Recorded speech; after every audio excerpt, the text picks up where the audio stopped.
Olá, pessoal. Como é que vocês estão? Tudo bem? Eu espero que a gente consiga, né, passar por essa fase difícil, né? Toda a questão de adaptação que a gente está passando nesse momento é complicada, internet, a parte de rede, a parte de informática, a própria ferramenta que a gente está discutindo com vocês, né, que a gente está utilizando.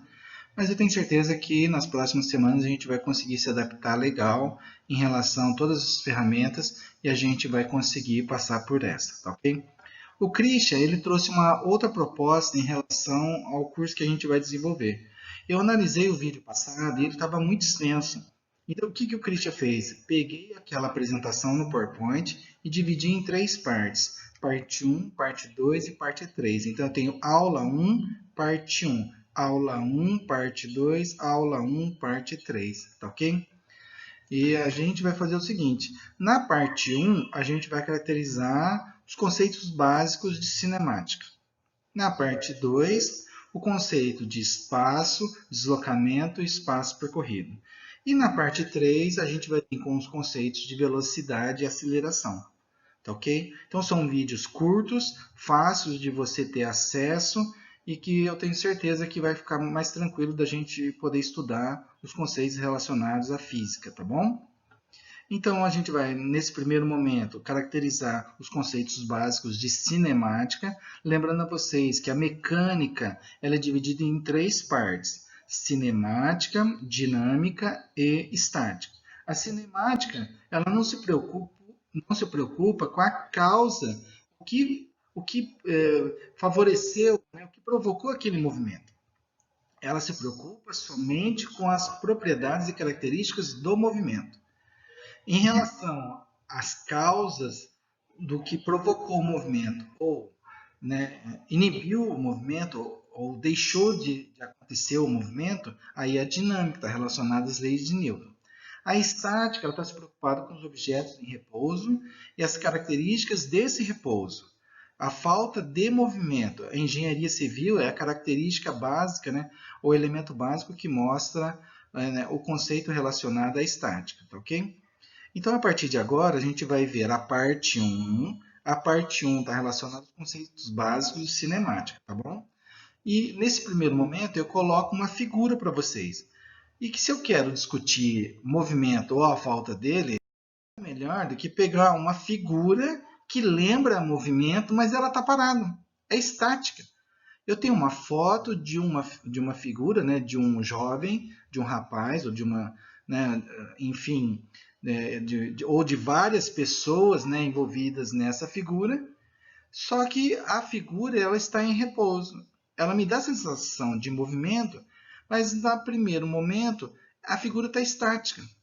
Então eu consigo imaginar algumas situações de movimento das pessoas envolvidas nessa figura. Elas podem estar se movimentando para a direita, para a esquerda, para cima ou para baixo, podem estar girando ou não, elas podem estar estáticas nesse momento, né? Então são situações em que um objeto estático ele retrata condições de movimento. Interessante isso, né? E eu coloco para vocês, né, né, a questão da cinemática, e aí vem um textinho, que é a parte da física, que estuda o movimento sem se preocupar com as causas que deram origem ou interferem no movimento. E aí agora eu coloco um efeito, o efeito rotacional. Então os elementos daquela figura me lembraram, no momento em que eu fixei essa figura no slide, que os objetos estavam girando. E aí eu coloquei o efeito no PowerPoint de rotação. Agora tem uma outra situação de movimento. Eu olho para essa figura e vejo duas pessoas, um menino e uma menina. E aí eu percebo que os dois jovens estão em movimento, porque mesmo a figura sendo estática, eu observo os dois elementos e percebo que me dá a sensação, me dá a interpretação que os dois objetos estão se movimentando. É uma figura estática e pode ser que esses dois objetos estavam se movimentando no momento da foto ou não estavam se movimentando no momento da foto, tá ok? Agora eu vou colocar uma outra figura, vou apresentar uma outra figura para vocês e eu quero que você observe bem no centro. Fixe seus olhos no centro da figura por 5 segundos. 5 segundos, olhando para o centro da figura. É essa figurinha aqui. Fica 5 segundos olhando para a figura, bem no centro da figura. Depois de 5 segundos, você vai para a esquerda, vai para a direita, vai para cima e vai para baixo. Esquerda, direita, cima e embaixo. Sempre com o olho fixo no centro do objeto. Você vai ter a sensação que o objeto está se deslocando. Ou você tem um movimento espiral, que ele está girando, ou você tem as partículas ou os pontos de luz se movimentando, né, ao longo dessa figura a partir do centro, que eu estou marcando aqui em amarelo, tá ok? Então, fixa seu olho no ponto amarelo e você movimenta se movimenta, né, para a esquerda, para a direita, para cima e para baixo. Essa é uma outra sensação de situação de movimento em um objeto estático, tá ok? Então, é uma ilusão de ótica. Isso daqui é uma figura de ilusão de ótica. É uma figura característica que engana os sentidos humanos, que dá a falsa sensação, por exemplo, de movimento. É interessante esse tipo de figura, né? Bom, a partir daí, nós vamos caracterizar os elementos relacionados ao movimento ou à falta dele. O primeiro elemento é ponto material ou partícula. Dizemos que um corpo é uma partícula, suas dimensões são muito pequenas em comparação com as demais dimensões que participam do fenômeno. Então, eu imagino um objeto muito pequeno, falo em partícula, né? Então, eu já estou pensando em átomo, falando em molécula, né? Mas é nada disso. Quando as suas dimensões são muito pequenas, comparadas aqui, ó, suas dimensões são muito pequenas em comparação com as demais dimensões que participam do fenômeno. Então, eu coloco essa situação aqui para vocês. Ó. Olha só a rodovia. Eu tenho uma rodovia com duas mãos, está indo para cima ou para baixo, né? E eu também tenho vários, centenas e centenas de objetos que eu não consigo nem demarcar direitinho aqui para vocês. Olha só, de tão pequenos que são. Eu sei que esses objetos aqui são carros, são motos, são micro-ônibus, são ônibus. Tem elementos aqui que são caminhões e você não consegue identificar aqui junto comigo. Você pode estar, às vezes, né, fixando seus olhos e consegue observar que existe um carro, um caminhão, uma Kombi, alguma coisa nesse sentido. Lembra que eu comentei com vocês que as suas dimensões são muito pequenas em comparação com as demais dimensões. As demais dimensões são as rodovias. A rodovia, a largura da rodovia, não os elementos circulando nessa rodovia. Então eu posso caracterizar esse elemento que eu estou pintando aqui em rosa, em roxo, por exemplo, ele é tão pequeno que eu não consegui nem marcar. Mas se eu tivesse uma figura com um movimento, um vídeo do movimento desses objetos, eu conseguiria caracterizar o movimento desses objetos sem saber quem de fato são esses objetos, tá ok? Se é um ônibus, se é um carro, né, se é uma van, mas eu sei que ocorre movimento porque, em relação ao tempo, esse objeto vai mudar de posição. É isso que me interessa, tá ok? E uma outra situação, quando um objeto ele não pode ser considerado ponto, ele é considerado corpo extenso. A consideração do corpo extenso é quando as suas dimensões não são pequenas. Olha só, vou frisar bem aqui. Suas dimensões não são pequenas em comparação com as demais dimensões que participam do fenômeno. Que pode ser um carro também, só que agora o carro numa outra situação, na garagem. No slide anterior, eu tinha centenas de carros se deslocando e eu não conseguia identificar, às vezes, até o modelo, o tipo de carro que eu tinha naquele slide. Aqui não. Aqui eu consigo identificar o carro dentro da garagem. E a gente sabe quem dirige ou quem não dirige e já entrou com o carro na garagem ou no estacionamento de shopping, por exemplo, a dificuldade que você tem de estacionar o carro. Então, nesse momento, você não pode considerar o carro como ponto material, mas sim como corpo extenso. E quando você está se deslocando numa estrada ou numa rua, numa rodovia, você se preocupa menos com o trânsito, porque nesse momento você está considerando o carro como ponto material. Entendeu? Então, percebeu a diferença entre os dois elementos? Era isso que eu queria colocar para vocês, tá bom? Para a gente continuar essa questão do movimento, ponto material, corpo extenso. Fechamos a ideia. Coloca a Terra nessa consideração. A Terra em relação a nós, ela pode ser considerada ponto material ou corpo extenso? Christian, a Terra é muito, muito maior do que a gente em relação às suas dimensões. Então, nós, bilhões e bilhões de pessoas na superfície da Terra, somos considerados ponto material na superfície da Terra. E a Terra é considerada o corpo extenso. Mas a Terra, então, é muito grande, ela é muito grande. Agora, compara com o Sol. Em comparação com o Sol, a Terra é considerada ponto material. O Sol é aproximadamente 50 vezes maior que a Terra. Então, a gente, olhando os dois objetos no espaço, a gente vê que a Terra é muito, muito, muito menor que o Sol.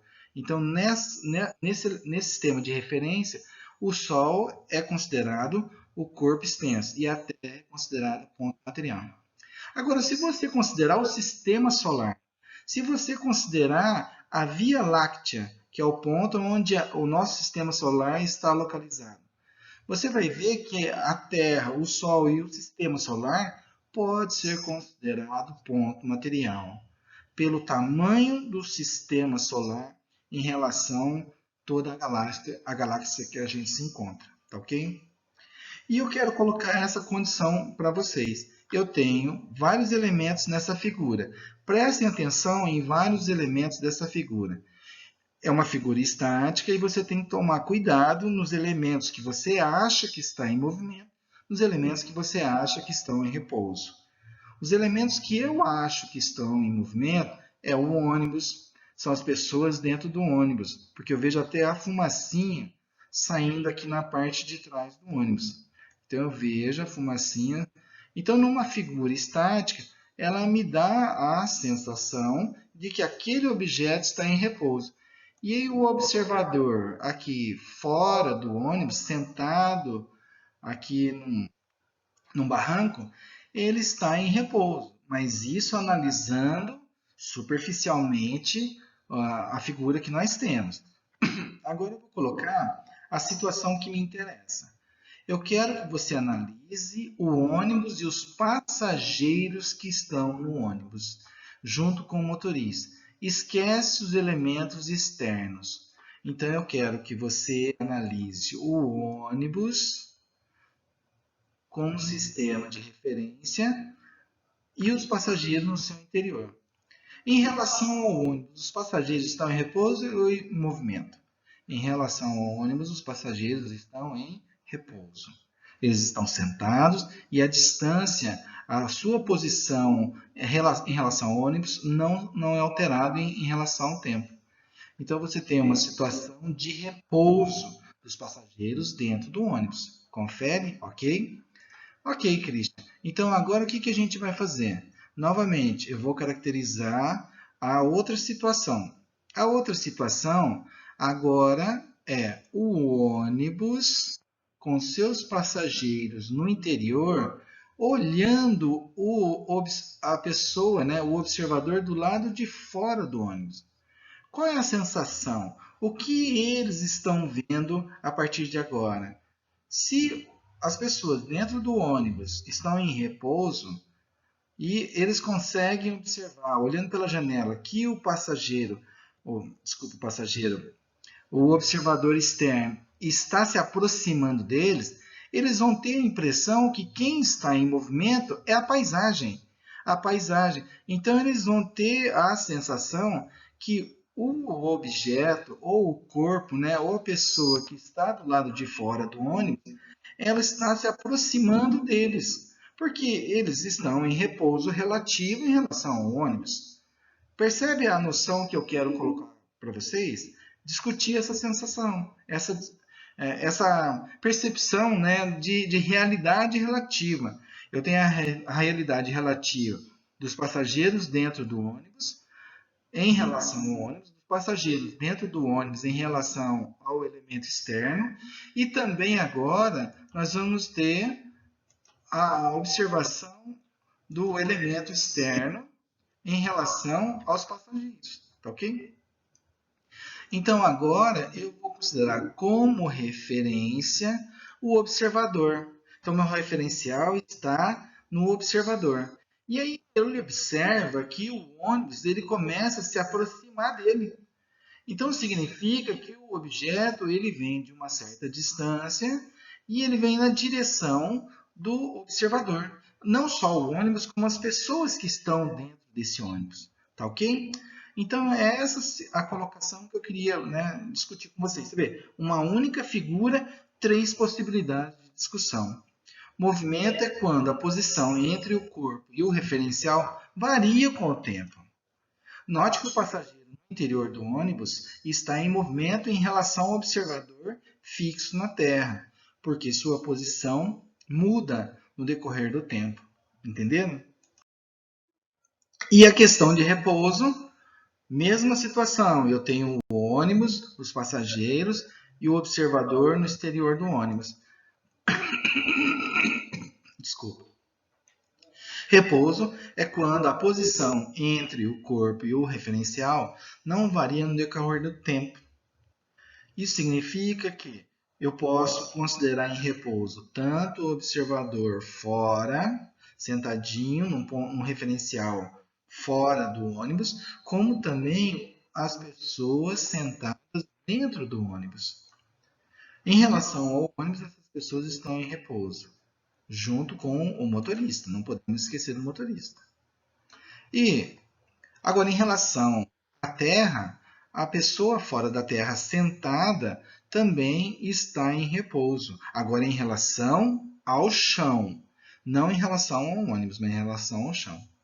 Então, eu espero que vocês tenham observado e percebido, né, o quanto que é importante você discutir a questão do referencial. Note que o passageiro no interior do ônibus está em repouso em relação ao ônibus. E o motorista? Porque a sua posição em relação a eles é sempre a mesma. Então, são várias discussões que a gente tem do mesmo elemento. Exemplo 1, enquanto o professor escreve na lousa. Olha só, eu estou escrevendo aqui no seu slide. Estou escrevendo. O que eu posso caracterizar em relação a esse momento de escrita? Letra A caneta está em repouso ou em movimento em relação à lousa? Não, eu consegui descrever toda uma figura em vermelho. A caneta está em movimento em relação à lousa. Ela está em repouso em relação à minha mão. Percebe a diferença?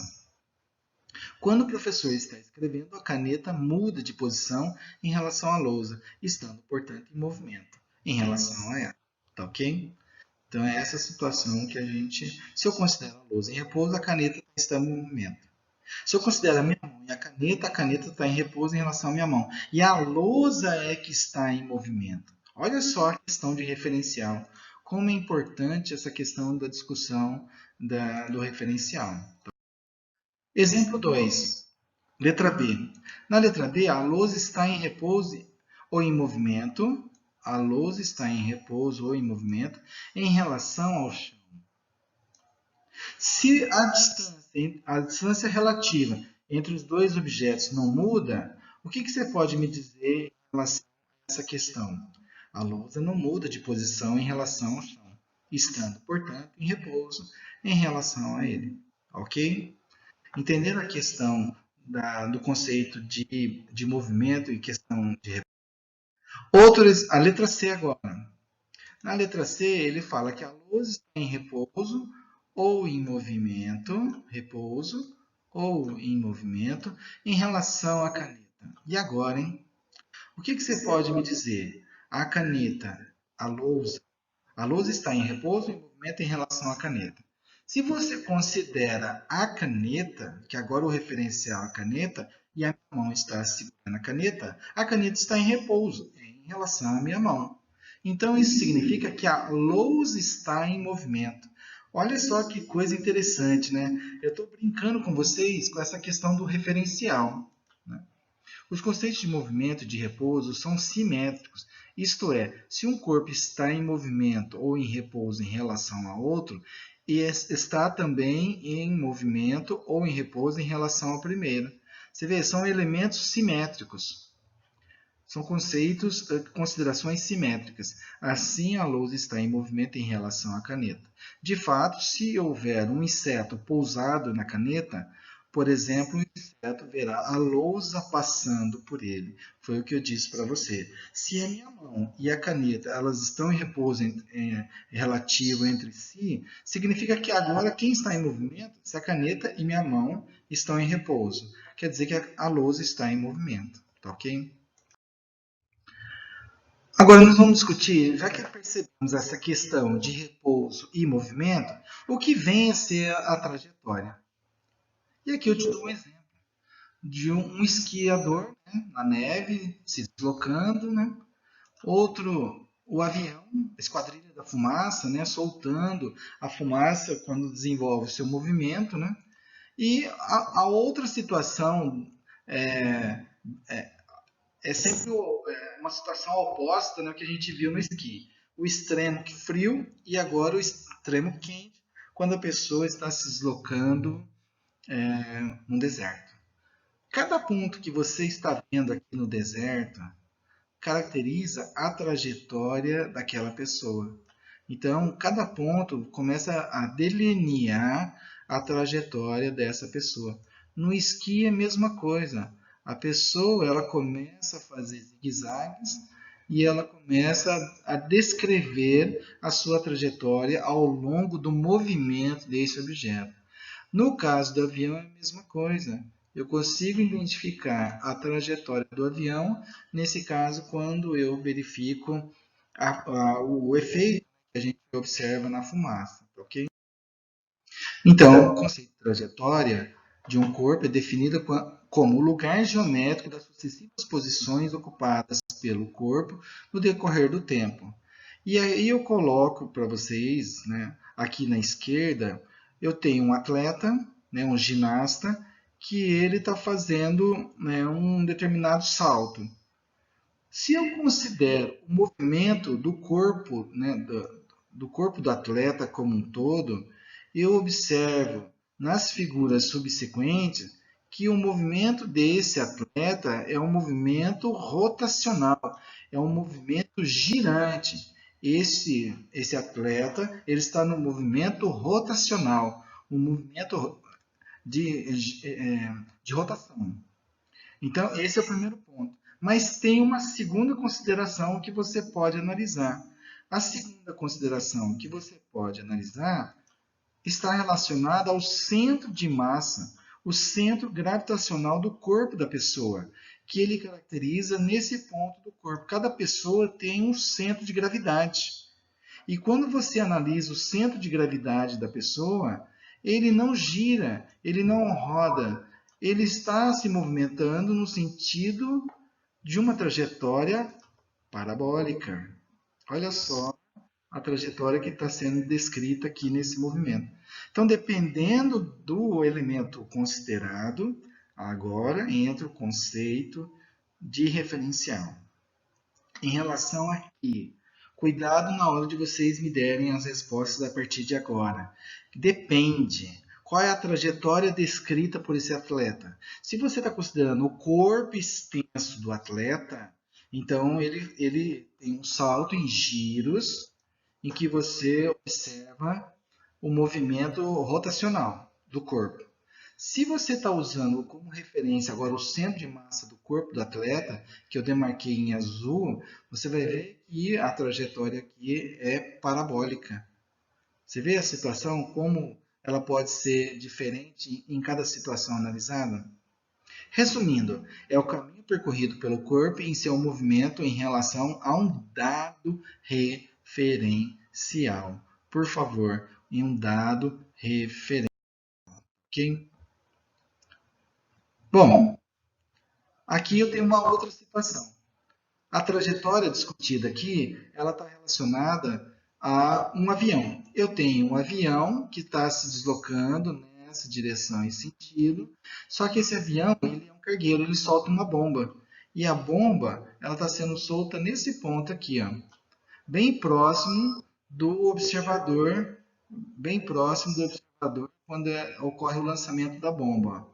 Só que sorte dele, a bomba não vai cair na cabeça dele, porque ela continua os movimentos normais, utilizando até o conceito de inércia, que a gente vai ver na primeira lei de Newton. Então eu quero discutir agora a trajetória relacionada ao observador dentro do avião, o observador, se tivesse um observador na bomba, e o observador fora do avião, embaixo na superfície da Terra. Primeiro caso, o observador no avião. Quando o avião está se deslocando e o observador está em repouso dentro do avião, o que ele observa ao soltar a bomba é que a bomba ela se desloca em linha reta, porque conforme cada ponto que esse avião se desloca, o observador olha para baixo, olha só a trajetória descrita pela bomba, sempre em uma linha reta.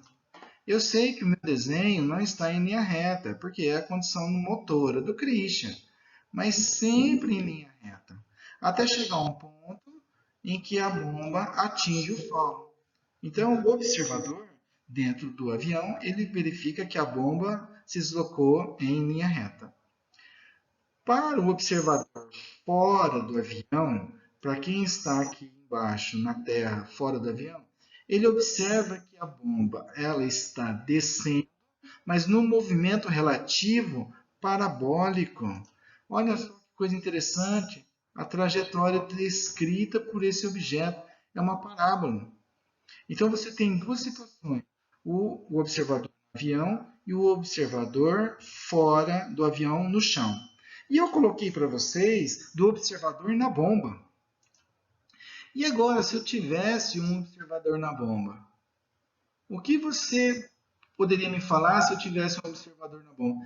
Qual é a trajetória que esse observador ia perceber ao longo, né, desse movimento relativo? Se ele não olhasse para a parte externa, mas somente para a bomba, ele não ia ver movimento. Ele ia identificar que a bomba estaria em repouso.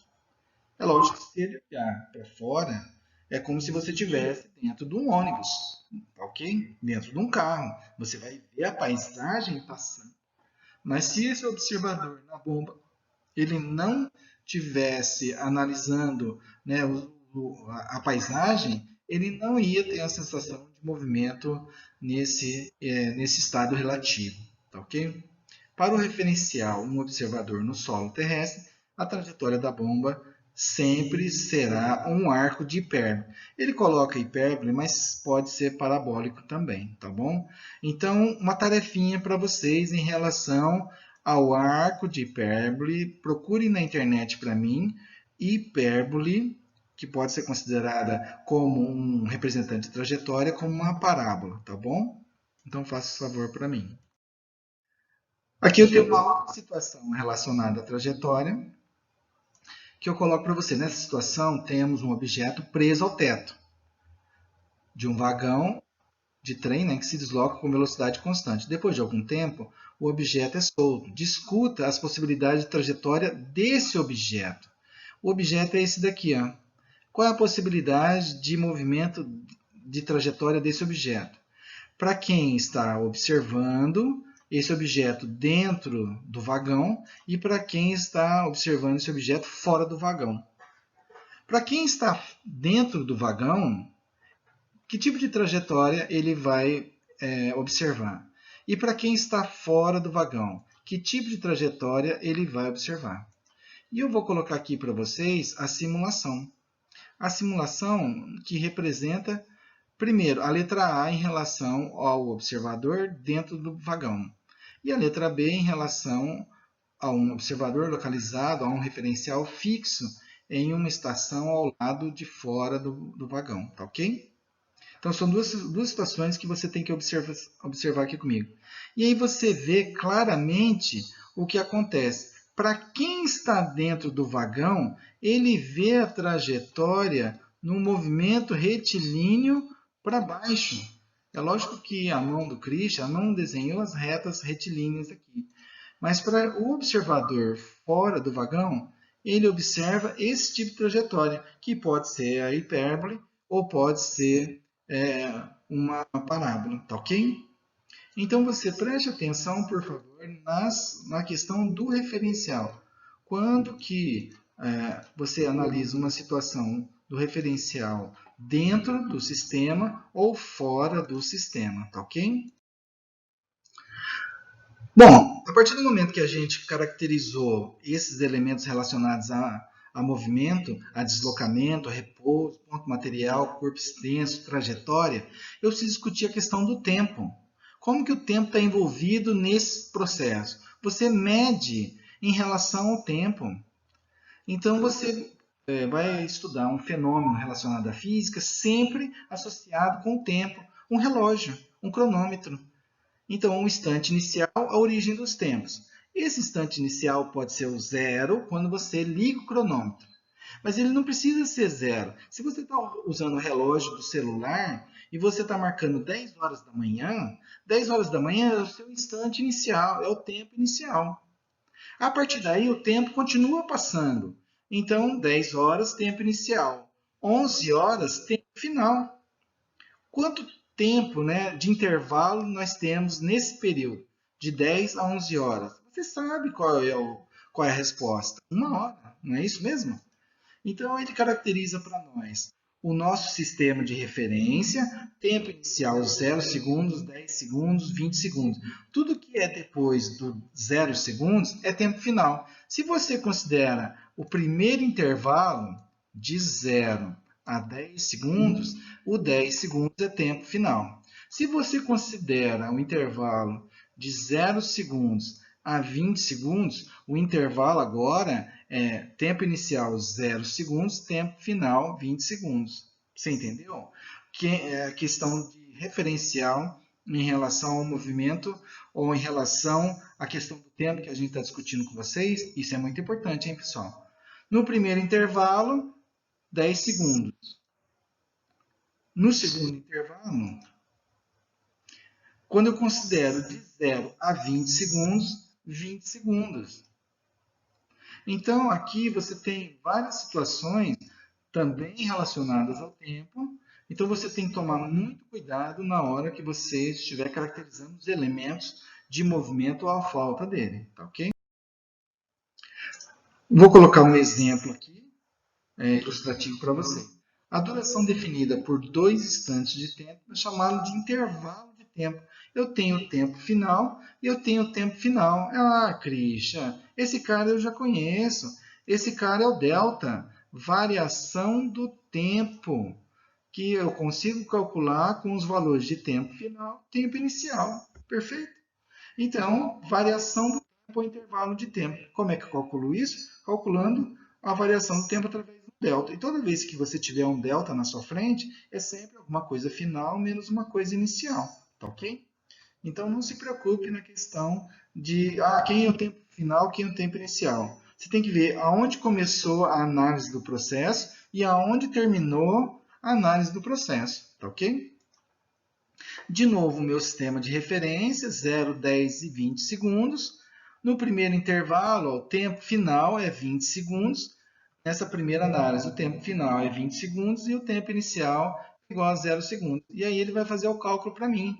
20 menos 0, 20 segundos. Essa é a variação ou chamado intervalo. Tá ok? A unidade de tempo, nós já discutimos aqui com vocês no curso, que é o segundo, minuto e hora. Para o sistema internacional, não esqueça, o sistema internacional, unidade de tempo é os segundos. Nós já trabalhamos com várias mudanças, né, no sistema de unidades, aí, tanto de comprimento como de tempo.